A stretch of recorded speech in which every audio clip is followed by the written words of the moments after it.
Imagine a quiet day in the park, sunshine, children's laughter, tranquility. But it all suddenly turns into a scene of injustice that makes the blood run cold in your veins.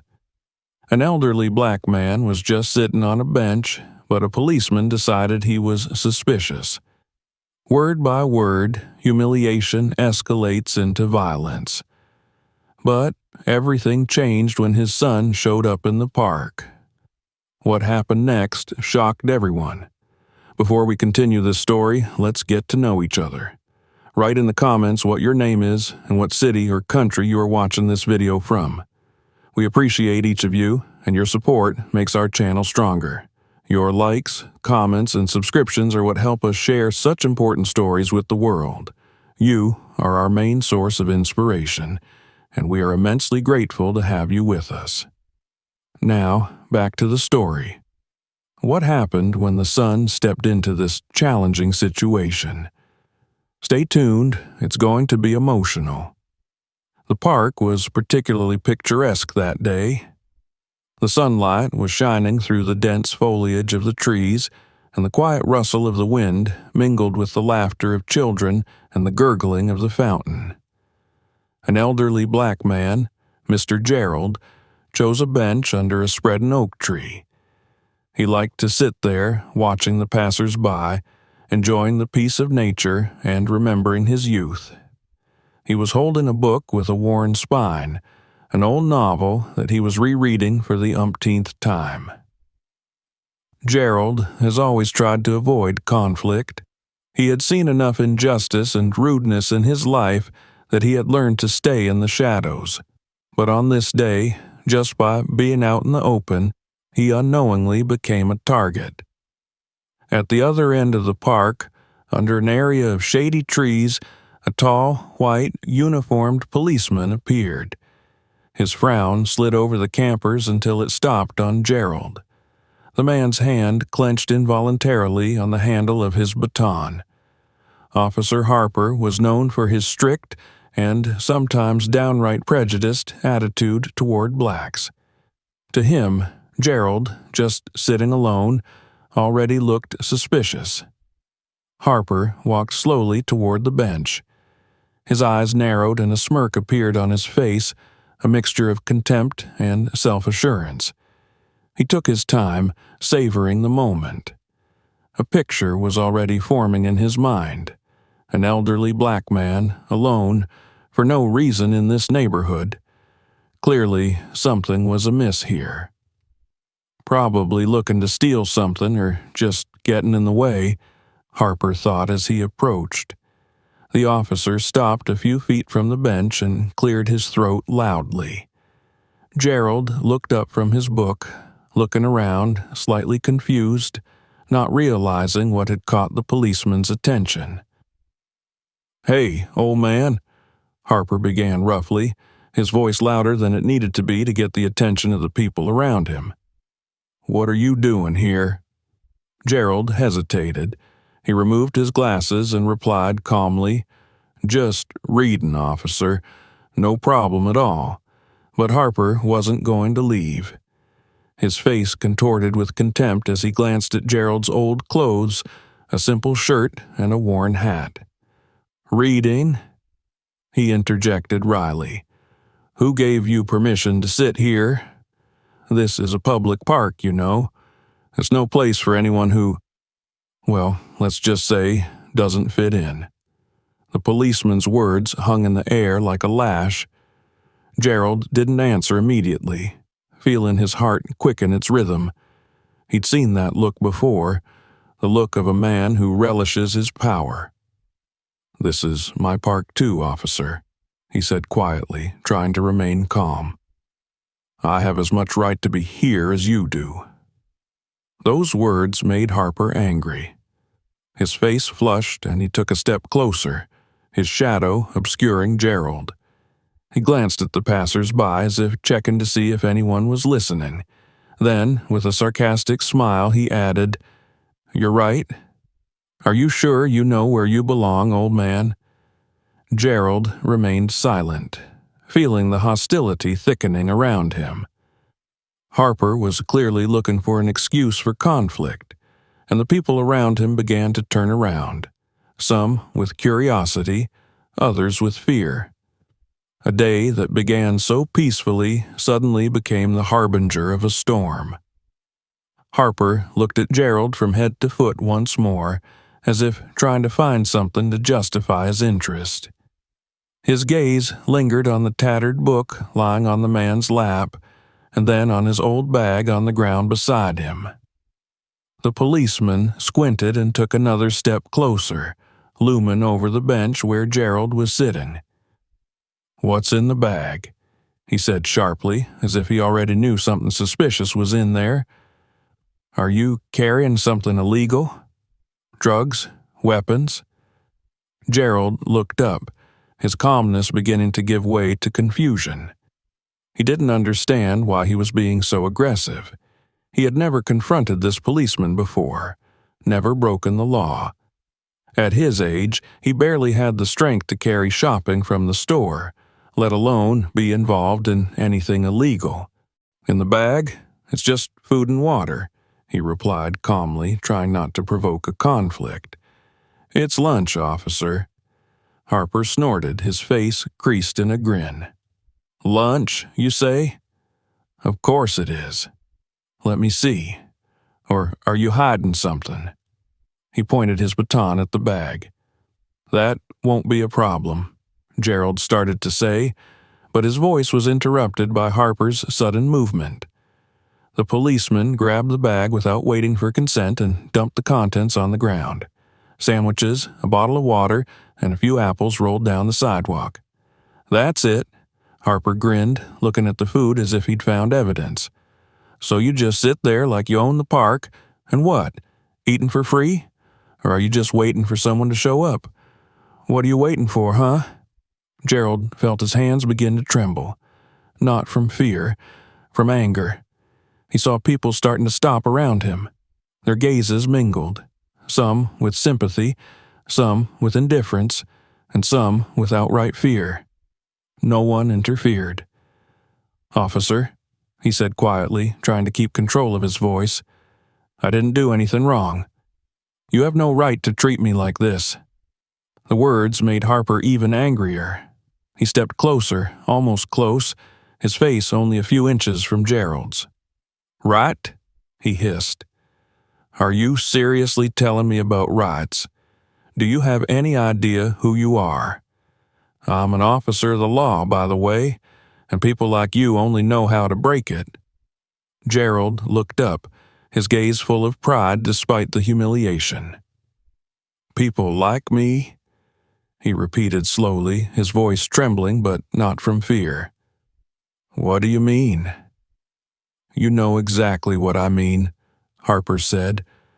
"You're here in this park because no one told you you didn't belong here.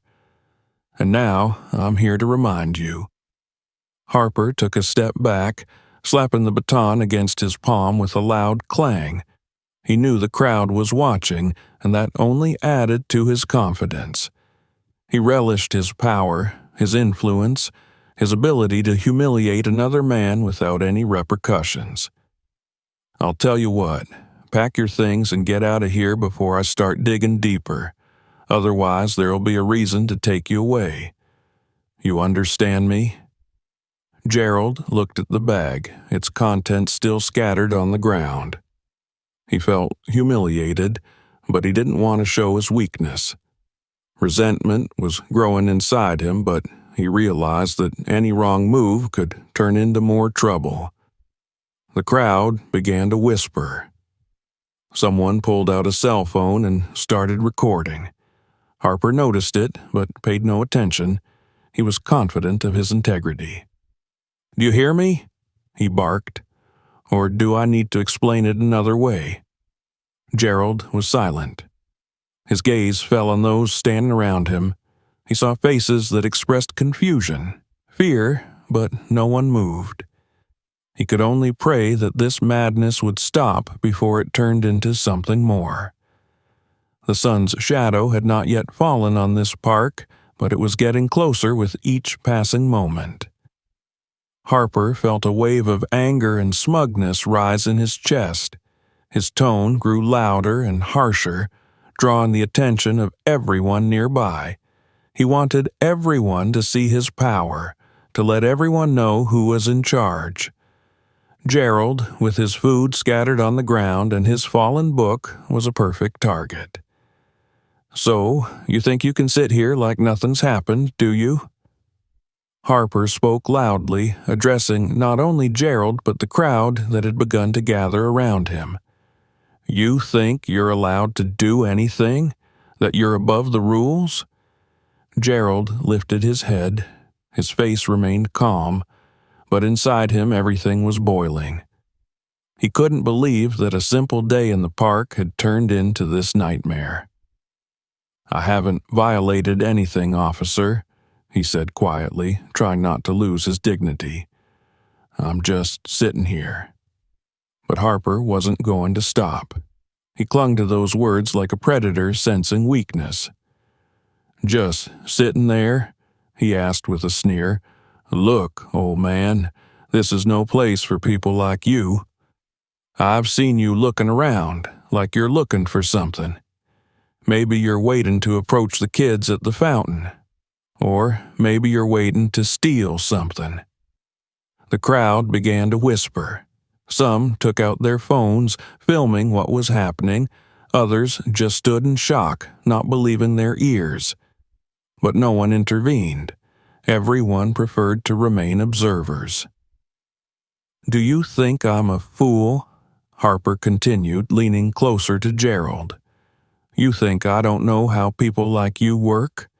You show up in decent places, pretend to read, and then, bang, something's gone, and you're gone. I've seen it 100 times. Gerald gritted his teeth, feeling the humiliation overwhelm him. He knew that every word Harper had said was a lie, but how could he prove otherwise? This whole show was built on stereotypes, on hatred, on prejudice that had been floating around in society for years. "That's not true, officer," he said at last, trying not to let his voice waver.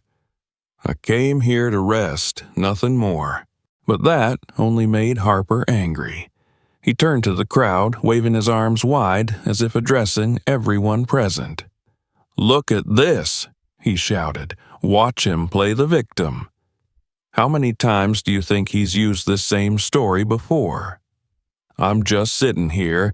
I didn't do anything. Every criminal says the same thing." Some in the crowd began to shake their heads, not in agreement, but in shame at what was happening. But there were those who, hearing Harper's words, began to whisper with a tinge of distrust of Gerald.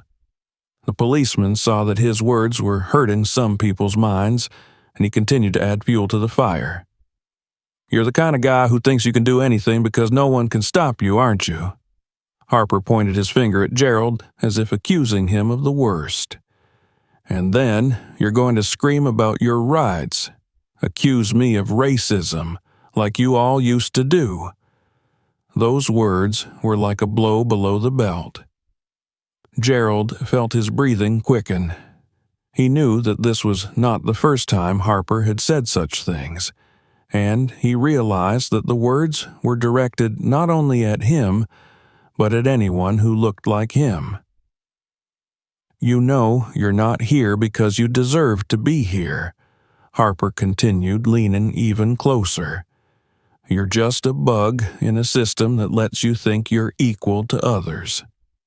Gerald clenched his hands into fists, trying not to give in to his emotions. He knew that any wrong move, any word spoken with anger, would only make things worse.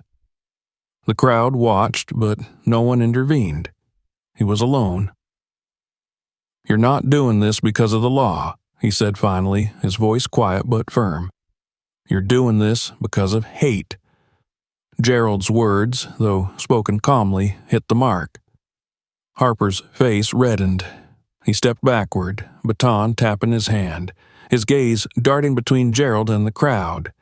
He felt like he was losing control of the situation, but his pride wouldn't let him back down.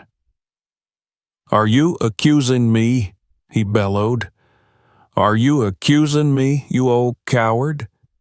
Maybe I should take you down to the station so you realize who's in charge." At that moment, someone shouted out from the crowd, "Hey, leave him alone!" But Harper paid no attention. He leaned over Gerald, almost hissing, "Get your stuff. You will leave this park, or I will drag you out of here by force." Gerald was silent. He could see that this was far from over. He just hoped that someone brave enough would intervene before things got worse. But he didn't know that help was on the way. Harper was no longer hiding his irritation. He could feel the situation slipping out of his control, the tension in the crowd rising. Instead of stopping, it was only adding fuel to the fire of his rage.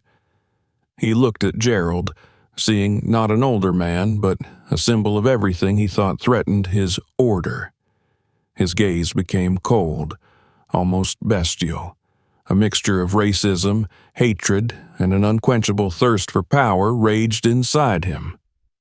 "Stand up, old man," he said sharply, pointing his baton at Gerald. "Did you hear me? I said, get your things and get out." Gerald looked at the policeman. He remained on the bench, refusing to comply.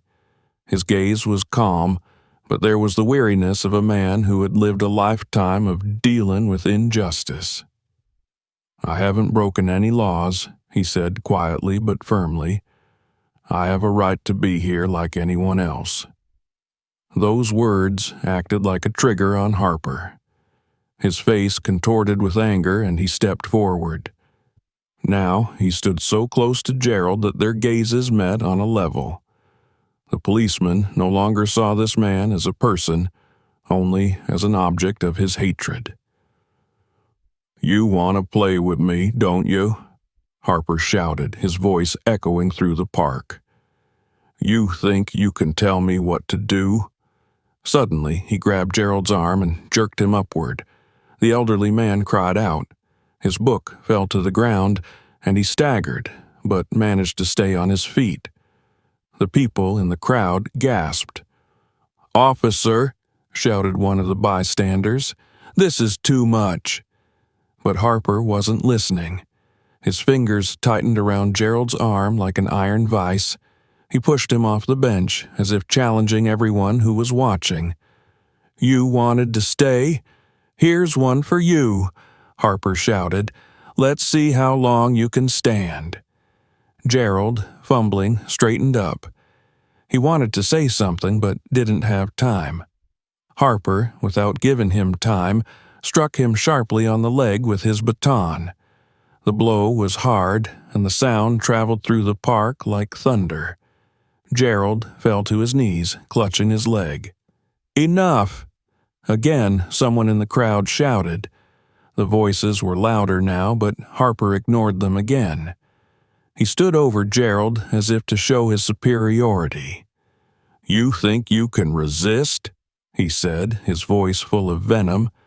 "You think anyone here is going to help you? No one.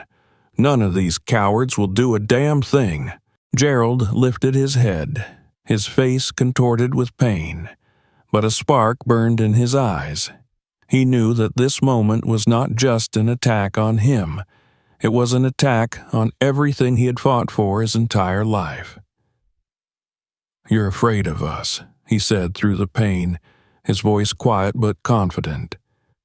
"That's why you're doing this. You know you're wrong." The words stabbed like a knife into Harper's pride. He swung again, but this time his hand stopped.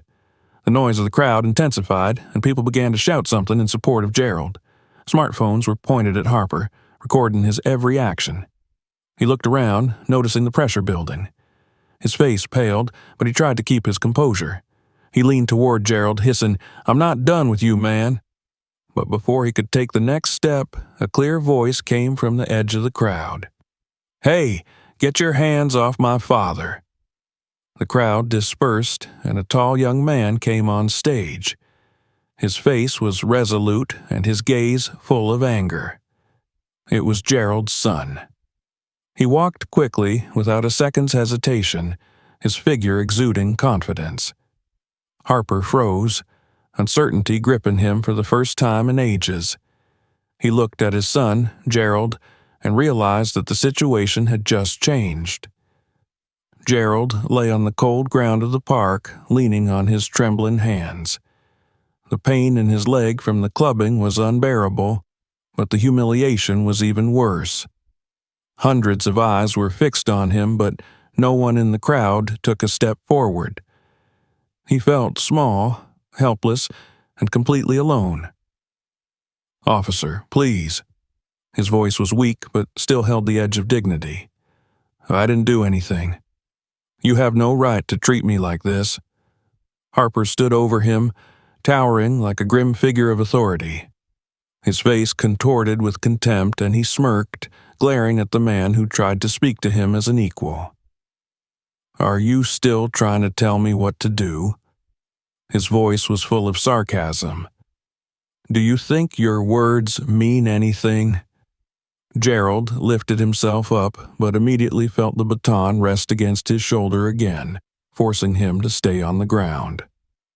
"Do you want me to believe you were just sitting here?" Harper spoke louder so the crowd could hear every word.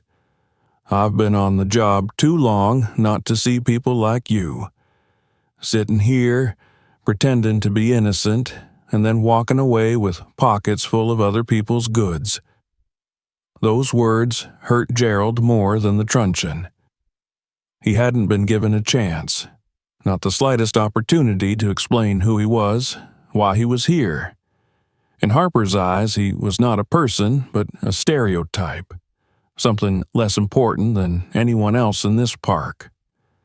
"My book," Gerald said quietly, pointing to the tattered volume that was now lying in the dirt. "I was just reading it. I came here for peace." Harper bent down, picked up the book, looked at it in disgust, and defiantly threw it back on the ground. "Read it?" He snorted. "Why do you need it? People like you hardly know what it says. Or are you pretending to try to be something better? That's funny." The crowd began to whisper again. Gerald noticed the faces, some full of horror, others full of doubt. Some clearly shared Harper's position, quietly agreeing with his words. This was an even bigger blow. "Listen to me," Gerald tried again, his voice shaking with pain and humiliation. "I haven't done anything wrong." "You're wrong." But Harper only laughed, his laughter loud and harsh, like a spit in the soul. He turned to the crowd again, as if inviting them to support him. "Wrong?" he repeated loudly, pointing at Gerald. "Look at him. He really thinks he can sit here in this park and not suspect a thing. Maybe he thought he'd just get lucky." Harper leaned toward Gerald again, his face very near. "You spent your whole life thinking you could hide behind your pathetic words about rights, didn't you? But now you see the reality. You're nothing. No one here will lift a finger to protect you. They know it's your own fault where you are." Those words hurt Gerald deeply. He wanted to believe that someone would intervene, that the people seeing this would not be able to tolerate such a thing. But no one moved. The phones kept recording, but there was no action. "Why isn't anyone helping?" he whispered, almost to himself. His hope was fading with every second. He saw faces in the crowd full of fear, indifference, or even secret satisfaction. He could feel his humanity fading in their eyes with every word Harper said. "Maybe you'll finally realize," Harper added, stepping back and slapping the baton on his arm again, "that you don't belong here. You don't belong in this park. You don't belong in this city. And you certainly don't belong in this community." Gerald closed his eyes, feeling the tears coming. He couldn't believe that he was reliving this humiliation, this hatred that seemed to be a thing of the past. It seemed to him that he was alone, that no one would ever fight for him. But his thoughts were interrupted by a loud voice from the crowd. "Hey, what are you doing to him? Get your hands off him." It was his son. The voice was firm, full of determination. Hope flared in Gerald's chest, but he still wasn't sure it was enough to stop Harper. The crowd began to part as a tall, well-built young man emerged from the middle of the crowd. His confident gait and focused gaze attracted attention at once. It was Marcus, Gerald's son. He had just entered the park when he heard the noise and the shouting, and then he saw his father on the ground, at the feet of a policeman. Marcus didn't hesitate for a second. His face was a mixture of anger and determination. Every step was crisp, as if he were marching into battle. His eyes met Harper's, and at that moment, for the first time in the whole incident, the officer felt his self-confidence shaken. "Get your hands off him," Marcus repeated loudly, stepping closer. His voice was low, but it was so strong that many of the crowd froze. Harper turned around when he saw Marcus. He noticed at once the confidence in his movements, his sturdy figure, and his penetrating gaze. This was not a man who could be easily intimidated or humiliated. "Who are you?" Harper asked sharply, trying not to betray his sudden uncertainty. "Are you one of those people who thinks the rules aren't for him, too?" Marcus stopped a few steps away from his father. He looked at Harper from head to toe, but didn't answer right away. Then he sat down slowly beside Gerald, his voice softening. "Dad, are you okay?" he asked, putting his hand on his father's shoulder. Gerald raised his head. His face expressed relief mixed with pain. "I didn't do anything wrong, son," he said quietly. "That man, he just started accusing me." Marcus clenched his jaw, and his gaze turned back to Harper. There was cold, calculating anger in his eyes now. "You attacked my father," he said, standing up to his full height. "You hit an elderly man for no reason. Do you really think that's a defense of the law?" Harper squinted, trying to keep control of the situation. "This man has been acting suspiciously," he said, but his voice sounded less confident. "I have every right to check out what he's up to." Marcus didn't avert his gaze. "Suspicious?" he interjected. "Sitting on a bench and reading a book? Is that suspicious behavior now? Or was it just because he was black?" These words caused a new burst of whispers in the crowd. Some began to shout words of support for Marcus. Others removed their mask of indifference and looked indignant. The atmosphere had changed, and Harper could feel it. "I'm doing my job," he said, his tone becoming increasingly defensive. Marcus stepped closer, his figure now shielding Harper from the crowd. "Your work?" he asked, his voice full of contempt. "Beating up elderly people and humiliating them in front of everyone? Is that your job, or is it just an excuse for your hatred?" Harper froze. His hand, still holding the baton, began to slowly lower. The crowd was no longer just a passive observer. People began to shout outraged phrases. "This is wrong. Leave him alone. It's not a law, it's arbitrary." Marcus, seeing that the situation was changing, seized the moment. He pointed a finger at Harper, addressing the crowd. "Look at this," he said loudly. "This is what abuse of power looks like. This is what racism looks like. This man thinks he can do whatever he wants because no one will stop him. But it has to end." The crowd began to applaud and shout words of encouragement. Harper, surrounded by the attention of dozens of cameras and judgmental stares, began to lose ground under his feet. "You've gone too far," Marcus continued, his voice louder and firmer. "You made a mistake attacking my father. and I will make sure you answer for it." Harper knew things had taken a bad turn. He turned around as if looking for support, but even his colleague standing in the distance didn't move. The crowd was no longer on his side. He suddenly realized that he had lost control not only of the situation, but also of his own power. Marcus didn't back down. He stood beside his father like a solid wall, making it clear that now Gerald was no longer alone. Harper was silent. His mind seemed to be spinning feverishly, but he couldn't find the words to justify himself. The crowd continued to clamor, and for the first time ever, Harper felt fear. Marcus stood directly in front of Harper, looking him in the eye. His gaze was cold and hard, like a searchlight beam snatching the truth from the shadows. Harper, who had just felt omnipotent, now felt the confidence leave him. The crowd behind Marcus's back began to move closer, their whispers growing louder, turning into indignant shouts. "You think you can treat people like that just because you have a badge?" Marcus started sharply, his voice sounding like a challenge. "It's not the law. It's not order. It's an abuse of power, and you know it." Harper straightened up, trying to regain control of the situation.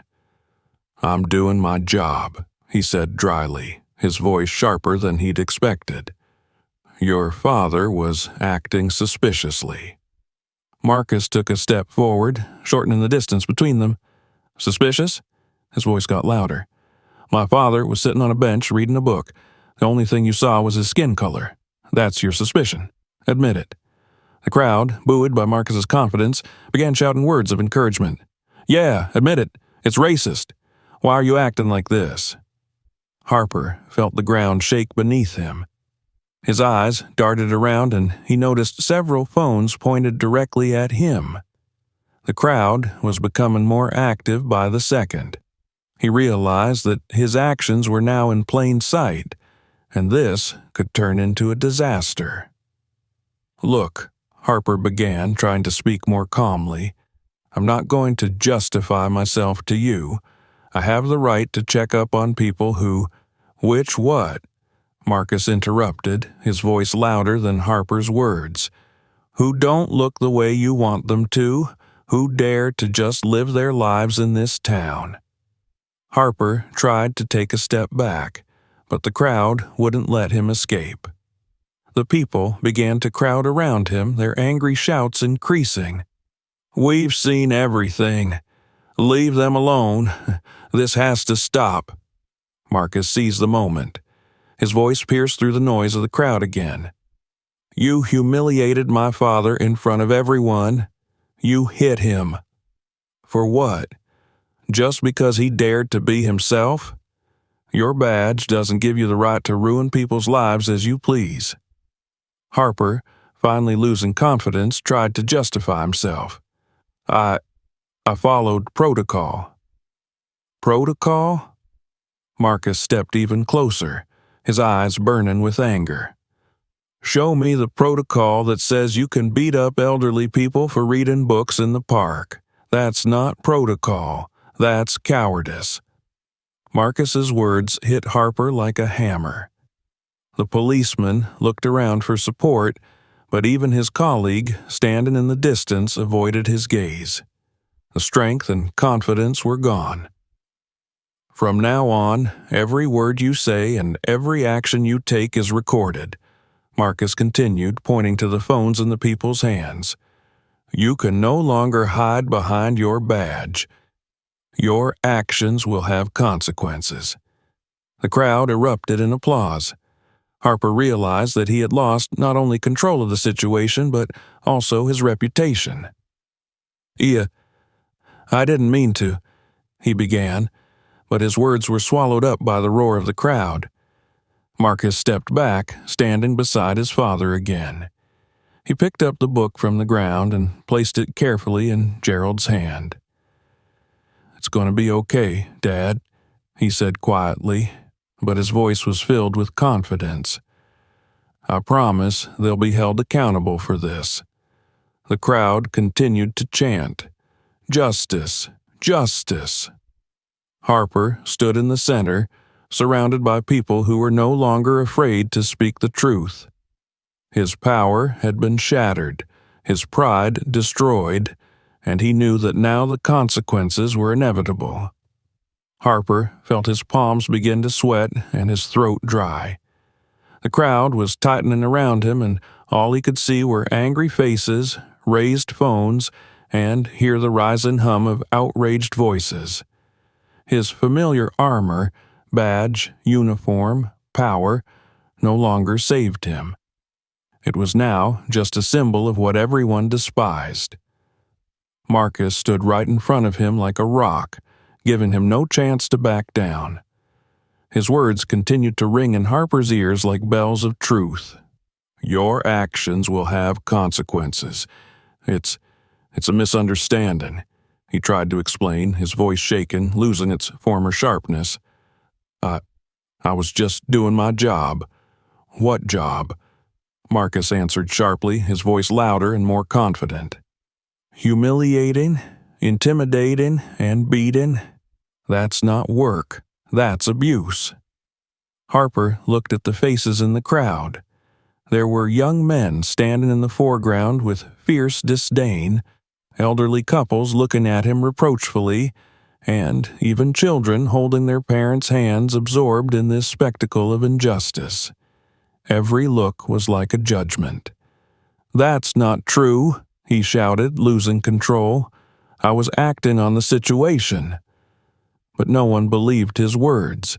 People had already seen what he had done. The recordings on their phones captured everything: the blows, the humiliation, the racist insults. He could no longer hide behind his role. "You can't make excuses anymore," Marcus said, taking a step closer. "People see the real you. It's over." Harper felt as if a chasm was opening up beneath his feet. He suddenly realized that these videos could go viral.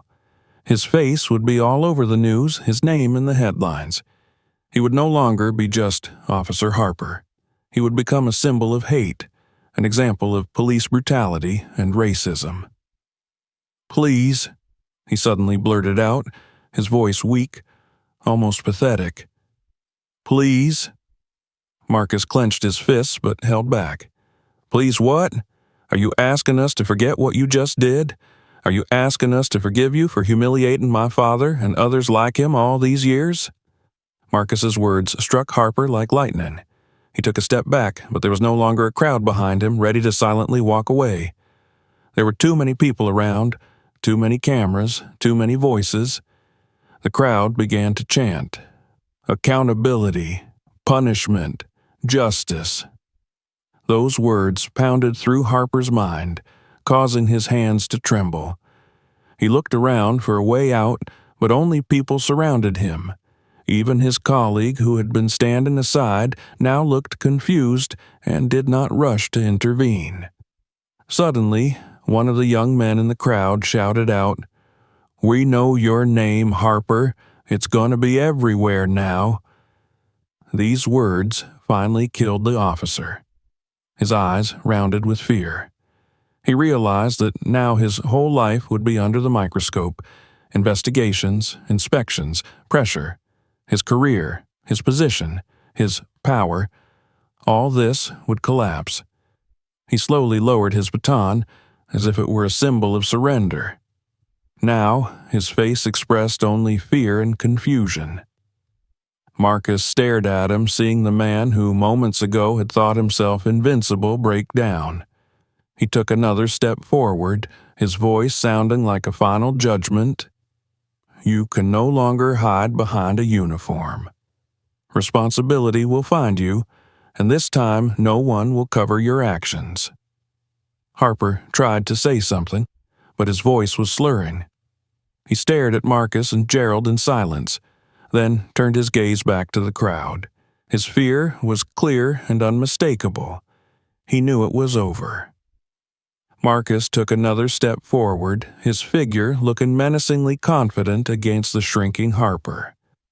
There was more than determination in his son's eyes. This was a man who knew how to turn the situation in his favor.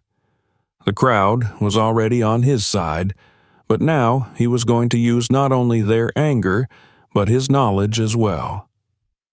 "Do you think it's going to end here?" Marcus began, looking directly at Harper. "You think all these people are just going to walk away like nothing happened? No, officer. This time you're facing a man who knows his rights." Harper, already pale, clenched his teeth, but did not answer.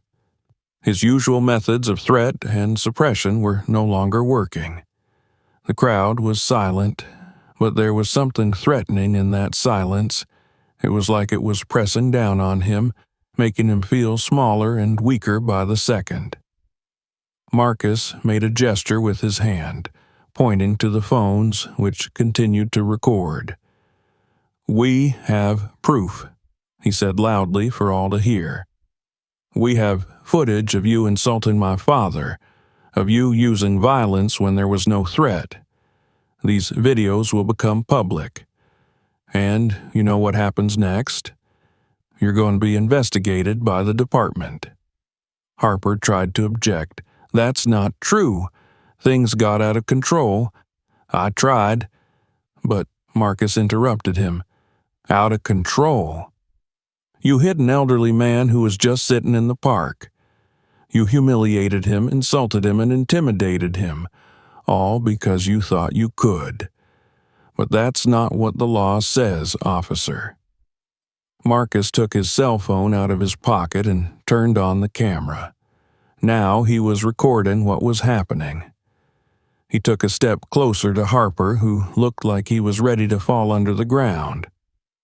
"State your name and badge number," Marcus demanded, looking him straight in the eye. "Why would you do that?" Harper tried to object, his voice sounding muffled and uncertain. "Because I know how the system works," Marcus answered without looking away. "I will use this data to file a formal lawsuit against you. We'll involve your colleagues, your management, and I assure you the truth will come out." The crowd began chanting, "Say your name. Justice." Under pressure, Harper muttered, "Officer Harper." "Louder," Marcus said, lifting the phone closer to his face. "Let everyone hear." Harper gritted his teeth, but repeated louder, "Officer Harper." The crowd murmured approvingly, realizing they now had leverage. Harper was growing increasingly unconvinced. Marcus, seeing his condition, continued, "You think your badge makes you untouchable? You think someone will have your back after this video goes viral? No. This time you're going to have to answer for your actions." He paused, looking around at those gathered around him. His voice grew louder, addressing everyone. "We have all seen what happened. We have seen the injustice, the humiliation, and the violence. But we will not let it go unpunished.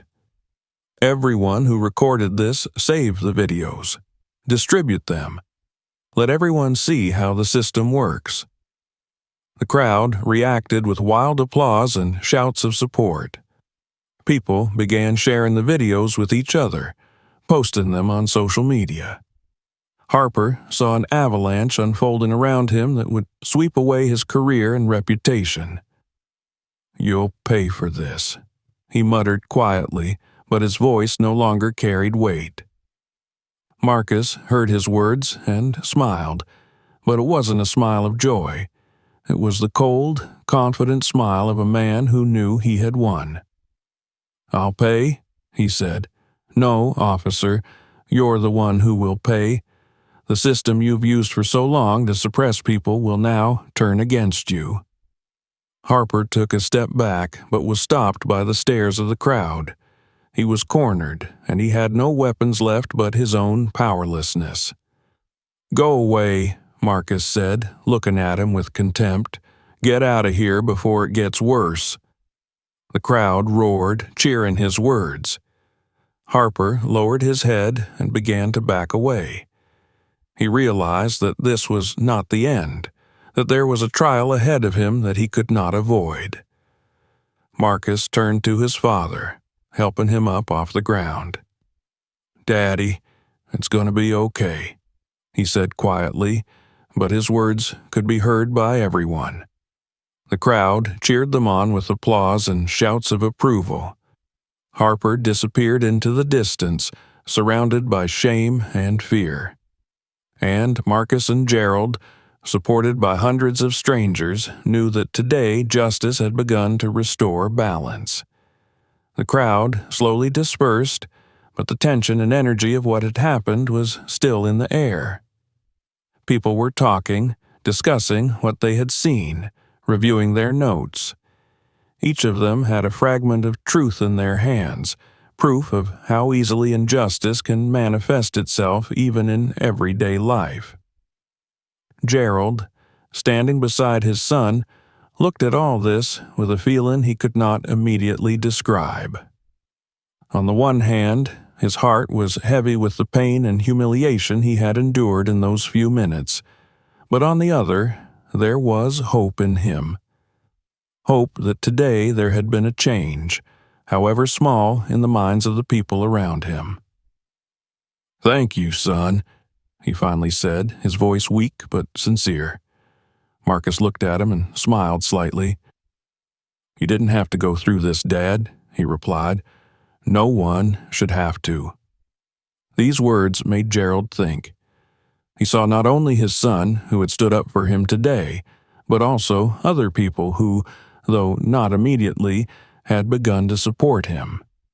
These people could have just left, but they stayed to witness, to express their opinions, to take a step toward justice. Marcus looked up at the crowd, who were still discussing what had happened. "We showed them that no one should remain silent in the face of injustice," he said, as if thinking aloud. Gerald nodded, but his gaze was thoughtful. "You're right," he replied quietly. "But I'm afraid that there are still too many situations like this. Every day, someone becomes a victim of hatred and prejudice. And there is not always someone around to stand up for them." Those words hurt Marcus. He realized how deep the wound that Harper's actions had inflicted on his father was, and how deep the entire society that had allowed it to happen was. "But that can change," Marcus said. "Today we took the first step. These tapes, people will see them. They'll make other people think." One of the young men in the crowd approached them, holding a cell phone in his hand. "I'm sorry," he said a little nervously. "I put the video online. People are already starting to comment. They're outraged. They're on your side." Marcus nodded and shook his hand. "Thank you," he replied. "This is important. We must not keep silent." The young man left, and Gerald said quietly, "I never thought I would live to see the day when justice would start working for us instead of against us." Marcus turned to his father. "This isn't over, Dad, but today we showed that change is possible." They began to leave the park. The crowd parted before them, some applauding, others just nodding in respect. People didn't know Gerald personally, but now he was a symbol of something more. When they reached the exit of the park, Marcus stopped and turned to the people gathered. "This case is not just a story about racism or abuse of power," he said loudly. "It is a lesson for all of us. We live in a world where, for too long, injustice has been accepted as the norm. But now we see that change is possible. All you have to do is not be silent when you see wrong." The crowd began to applaud, and some shouted words of encouragement. Gerald put his hand on his son's shoulder and squeezed it lightly. "You've done more today than I could have dreamed of," he said, his voice shaking with emotion. Marcus turned to him and smiled. "I didn't do it just for you, Dad. It's for everyone who can't stand up for themselves." They left the park, leaving people thoughtful and inspired. Everyone in the crowd realized that this was more than just a conflict. It was a moment of truth, a moment when justice had a chance to break through the darkness of prejudice and hatred. A story that began with injustice and pain ended with hope and determination. People went home knowing that what they had seen had changed their view of the world. Perhaps the next time they are faced with a similar situation, one of them will not stand aside, but will stand up for someone in need. Friends, this story is an important reminder of how injustice and bias still exist in our world. What do you think about it? Have you had instances in your life where you've experienced racism or seen injustice toward others? Write about it in the comments. Your thoughts and stories are incredibly important to us. We sincerely appreciate each and every one of you. It is you, your support, your comments, and engagement that help us share these stories with the world. Thank you for being with us. If this story touched you, subscribe to our channel so you don't miss new videos and give us a like. It really helps us promote important topics. Take care of yourselves, your loved ones, and remain indifferent. We wish you a wonderful day and only good moments in life.